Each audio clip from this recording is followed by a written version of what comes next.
የምናደርገው መልካም ቢሆን ከሰዎች ጋር መገናኘት ቢሆን የሆነ በቃ የምታደርጉትን እናንተ እየፈለጋችሁ ልክ ያጣ ነገር አለ፣ ወደ ልክ መልሱ ይሻላል። ልክ ያስፈልጋል።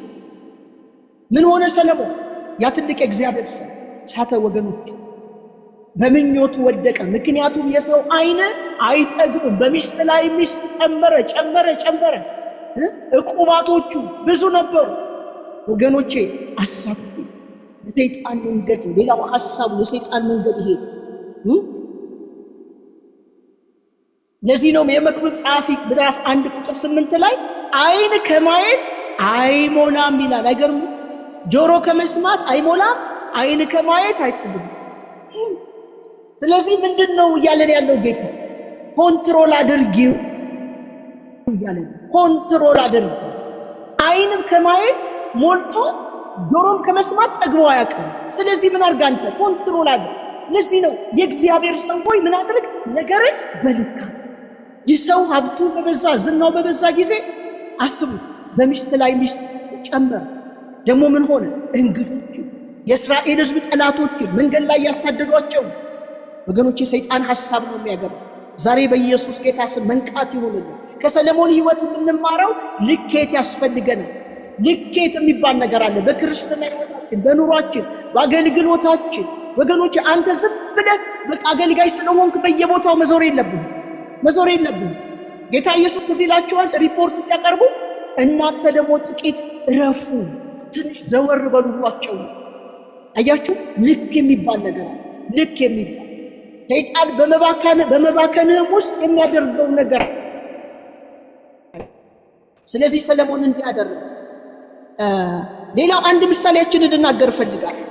በጣም ጊዜ ልቤን የሚነካው ሰው ነው። ስለ ሶምሶን ታስታውሳላችሁ። እግዚአብሔር ፍልስጤማውያንን ሊበቀል ያስነሳው ከደረቅ ማህፀን የመጣ የፍልስጤማውያን ራስ ምታታቸው ነበር። ሶምሶን ማለት የፍልስጤም ራስ ምታት ነበር ወገኖች። የእግዚአብሔር ዓላማ ከደረቅ ማህፀን ያመጣው ሊበቀል ነበር ያመጣው የእግዚአብሔር የበቀል መሳሪያ። ይኸውላችሁ እስካሁን እየነገርኳችሁ ያላችሁት ልብ ብላችሁኝ ከሆነ ስለ ክርስቲያኖች ነው የማወራው፣ ስለ ቅዱሳን። ሌባው ሰይጣን አራጁ ስለሚዞራቸው። ምክንያቱም የከበረ ነገር አንቺ ጋር ነው ያለው። ሰይጣን በሰው ፎቅ አይቀናም። ሰይጣን በሆነ ሪል ስቴት በሆነ ምናምን አይቀናም። የከበረ ነገር አንተ ጋር ነው ያለው። የከበረ ነገር አንቺ ጋር ነው ያለው። ስለዚህ አንቺ ነው የሚዞረው። ዛሬ በጌታ በኢየሱስ ስም እግዚአብሔር ይርዳን። ሲናገረን እንድንጠነቀቅ ነው፣ ምሽጋችን እንድናጠብቅ ነው። ሃሌሉያ። ስለዚህ ይህ ለእግዚአብሔር የበቀል መሳሪያ የሆነ ለጠላቶቹ ራስ ምታት የሆነ ሰው ሊያገኙት አልቻሉ። ነገር ግን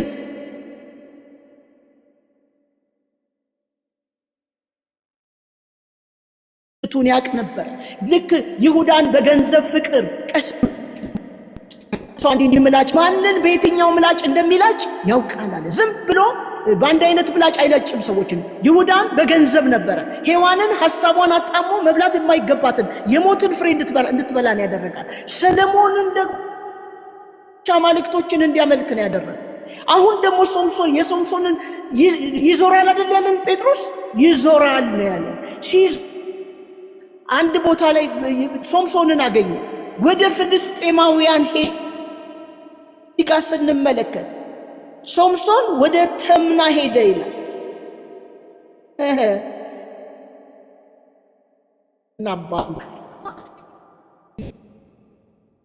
አሕዛብን ሴቶች ብታገባው፣ ምክንያቱም አልተፈቀደም ለእስራኤል አሕዛብን እንዲያገባው።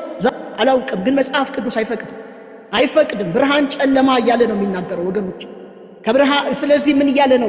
ምን አሉት? ከወገን ሴት የለም ወይ? ሶምሶን ምን እንዳለ ታውቃላችሁ? ላይኔ ደስ አሰኝታኛለች፣ እጅግ ደስ አሰኝታኛለች አለ። እጅግ ደስ አሰኝታኛለችና እርሷን ካላገባችሁኝ ብሎ የጠላቶቹ አማች ነው የሚባለው ሆነ ሶምሶን። አያችሁ፣ እሱ ጠላት እንዲሆን ለጠላት ሆኖ እንዲበቀል ነው እግዚአብሔር የፈለገው። አማች እንዲሆን አይደለም። ጓዳቸው ውስጥ ገባ። አያችሁ፣ ሰይጣን ግራው እንዳገኘ፣ ሌባው ግራው እንዳገኘ። ስለዚህ ሶምሶን ገባ። ከዛ ምን ሆነ? መርምሪልን አሏት። መርምሪልን ሶምሶን። ሶምሶን ስትመረምረው አልመለሰላትም። ሶምሶን በሚስቱ በኩል ሊያገኙት ሞክረው ነበር፣ አልተሳካም። ስለዚህ ምን አደረጉ? ለሚዜው ዳሯት ይላል። አሁን ተናደደ። አሁን ይኸውላችሁ የእግዚአብሔርን ቁጣ አይደለም የራሱን ቁጣ ተቆጣ። ከዚህ በኋላ ጠላቶቼ ናቸው አላቸው። በጣም ይገርመኛል አንዳንዴ የሶምሶን ህይወት ወገኖቼ።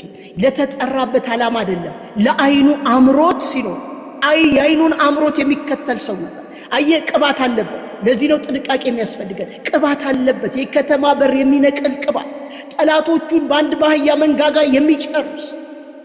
ሶምሶን ራስ ምታታቸው ነው። በማን አገኙት? ጓዳቸው ገባ፣ በጋብቻ ተዛመዳቸው ወገኖቼ። ስለዚህ ምን አዘጋጁ? ወጥመድ በሚስቱ በኩል ሞከሩ፣ ነገር ግን አልሆነም። ስለዚህ ምን አደረጉ? ለሚዜው ዳሯት ይላል። ተቆጣ ሳምሶን፣ የራሱን ቁጣ ተነካኋል። አያችሁ፣ የተጠራው ለሌላ ጉዳይ ነው። ለህዝብ መድኃኒት እንዲሆን፣ ለእስራኤል መድኃኒት እንዲሆን እግዚአብሔር የተቆጣባቸውን እንዲበቀል ነበር። ወገኖቼ መጠንቀቅ የሚያስፈልገን ለዚህ ቅባት ይዘን የት እንደምንሄድ መጠንቀቅ አለብን። ቅባታችን ወግ አለው። እነዚህ ሰዎች የቅባቱን ወግ ጠብቀዋል። ምላጭ እንዳይደርስ ባናቱ ላይ ብሎ ነበር እግዚአብሔር። ደግሞ አንቺ የሚያሰክር ነገር እንዳትጠጪ ተብላ ነበር። አባትና እናቱ የተባረ እንደሚሄድ ምን አይነት ጨዋታ አወተ በቀጥታ ለጠላት ኢላማ ሲሆን ከፈተለ ጦር ያስፈልገው። የሶምሶን ደግሞ ምን ሆነ? ሶምሶን ምን ሆነ ይላል? ወደ ተምና ወደ ጋዛ ሄደ ይላል። በጣም ልብ ይሰብራል ይሄ ቃል። ምን ይላል? በዚያም ጋለሞታ ሴት አይቶ ኦ ማይ ጋድ ማ የተቀባው ሶምሶን ማ አገልጋዩ ሶምሶን ልበል ሄደ ወደ ጋዛ ወደ ጋለሞት 6 ከ1 እስከ 6 ይቅርታ 1 እና 6 ነው። የእግዚአብሔር ቃል ምሳሌ ላይ እንዲህ ይላል፣ የጋለሞታ ሴት አፍ የጠለቀ ጉድጓድ ነው። እግዚአብሔር ከተለያዩ ወንዶች ጋር የምታሳልፍ ሴት ወገኖቼ። ይህን ስናገር የተጠነቀቅኩ ነው የምናገረው። ሰዎች በኑሮ ውጣ ውረድ ምክንያት በተለያየ በዚህ ስራ ውስጥ ሊገቡ ይችላሉ። እቺ ሴትም እንደዛ ነው። ጋለሞታ ስለሚላት ነው መጽሐፍ ቅዱስ ጋለሞታ ማለት። ነገር ግን ሰዎችን ህይወት አስገድዷቸው ኑሮ አስገድዷቸው የመጨረሻ የማይፈልጉትን ላይፍ በዚህም ዘመን ይኖራሉ። በእነሱ መፍረድ አንችልም። ነገር ግን አሁን ሶምሶንን መጽሐፍ ቅዱስ ጋለሞታ ሴት አይቶ ገባ ይላል። እንደገና የጋለሞታ አፍ ምንድን ነው አልኳችሁ? የጋለሞታ ሴት አፍ የጠለቀ ጉድጓድ ነው ይላል ምሳሌ 22:14 ላይ። እግዚአብሔር የተጣላው ሰው በእርሷ ውስጥ ይወድቃል። ስለዚህ ምን አደረገ ሶምሶን? ምን ሆነ ወገኖች? እስከ ዛሬ ለጠላቶቹ ራስ ምታት ነበር። ወገኔ ስለ ቅባት ተጠንቀቅ። እግዚአብሔር ባንተ ላይ ምን አስቀምጧል? ምንድነው የእግዚአብሔር ፕሮግራም? ቅባት ተይዞ የት ነው የሚኬደው? ተጠንቀቅ። ቅባቱ ወጋለው፣ ቅባቱ ወጋለው። በእግዚአብሔር ቅባት እግዚአብሔር ባስቀመጠብን ነገር የስጋችን አምሮት አሸንፎ ከኛ ላይ እንዳንዋስ። እቺ ሴት ምንድነው ያደረገችው? ምን አደረገችው ይላል? ፍቅር በሚመስል ነገር አባበለችው፣ ሚስጥሩን በረበረችው። አንዴ ሰሪኝ ይላታል፣ አንዴ በገመድ ሰሪኝ ይላታል፣ አንዴ የሆነ ነገር ይላል። አያለቀሰች። መጨረሻ ላይ ምን አለ? ከእናቴ ሆድ ጀምሬ ለእግዚአብሔር የተለየው ናዝራዊ ነኝ። ጸጉር በራሴ ምላጭ በራሴ ላይ አርፎ አያውቅም። አያችሁ፣ ሰይጣን ሲዞር ማንን አገኘ? የእግዚአብሔርን ሰው ቅባት የተሸከመው በር የሚነቅል ከተማ ሲዘጉበት እናንተ ነቀለና ወረወረው ይላል እኮ። ሃሌሉያ